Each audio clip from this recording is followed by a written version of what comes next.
This is Lesson 1066, World War II from 1942 to 1945. Two essential questions. What were the major events of World War II from 1942 to 1945? And how did World War II finally end? The Allied powers began to turn the tide of the war in 1942, and they finally defeated the Axis powers by 1945. When the USA entered World War II on the side of the Allies, especially Britain and the Soviet Union, the Russians were facing the brunt of the German military onslaught.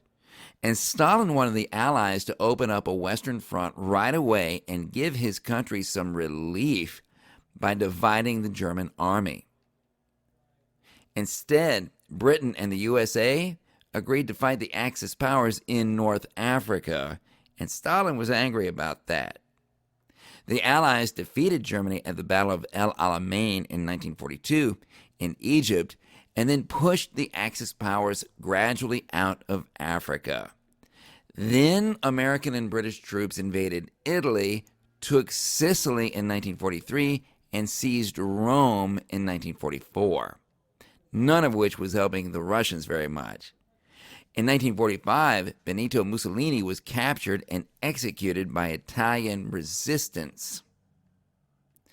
Meanwhile, the Soviet army managed to stop the German attacks at Moscow and Leningrad in 1942.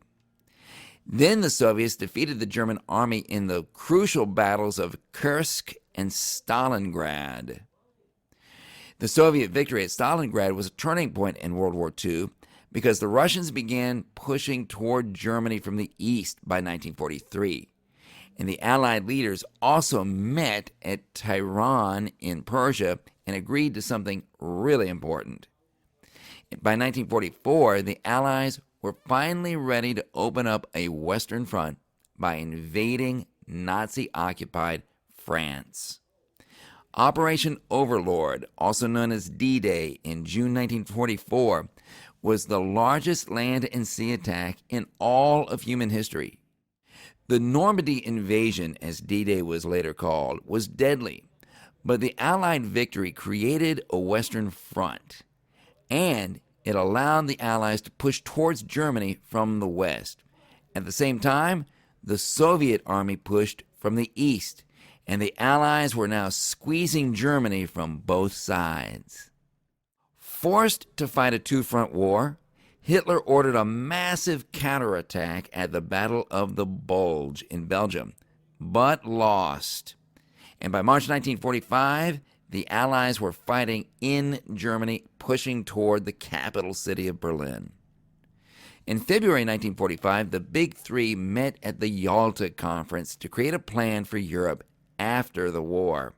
And we see a picture of Winston Churchill, FDR, and Stalin sitting together.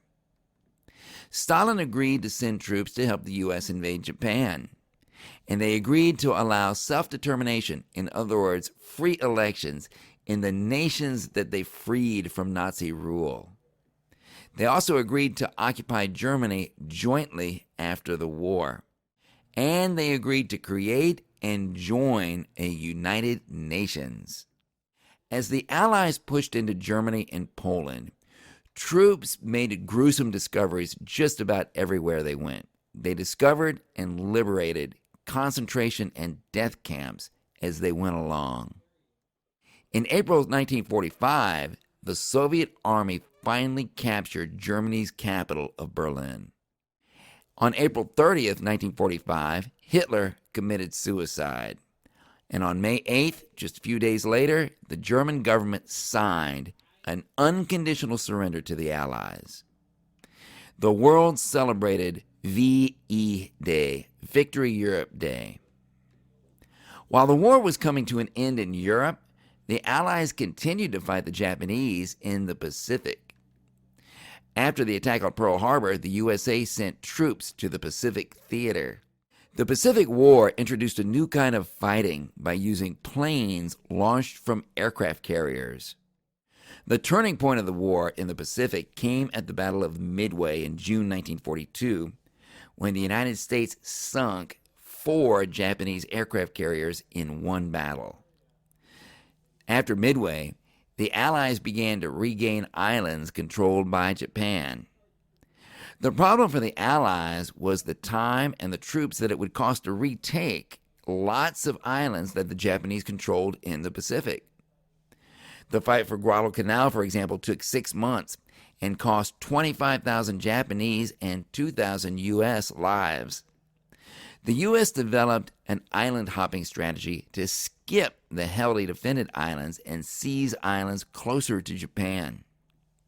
From 1943 to 1945, the Allies took back the Philippines and were moving in on Japan.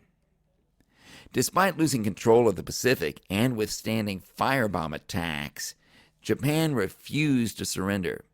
And by May of 1945, the war, as we know, in Europe was over, and the U.S. began preparing for a land invasion of Japan. But perhaps a land invasion was not going to be necessary. Physicist Enrico Fermi at the University of Chicago developed the nuclear reaction. The Hanford nuclear power plant in Washington developed plutonium. And the bomb was constructed in a secret city in Oak Ridge, Tennessee. In July 1945, the bomb was successfully tested at Los Alamos, New Mexico, during Project Trinity. In April 1945, FDR died, and his vice president, Harry Truman, had to decide how to end the war in the Pacific.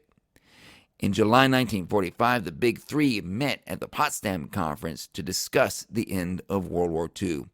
And as you can see, you've got a new picture of the Potsdam Conference. You've got Winston Churchill of Great Britain on the left. You've got Joseph Stalin of the Soviet Union with his cigarette on the right. And then in the middle, you've got the new United States President, Harry Truman, because FDR had died. Truman learned that the atomic bomb was ready, and he issued the Potsdam Declaration to Japan: surrender or face destruction. When Japan refused to surrender, Truman ordered the bombing of Hiroshima on August 6, 1945. After 3 days, no word of a surrender came from Japan, so a second atomic bomb was dropped on the city of Nagasaki.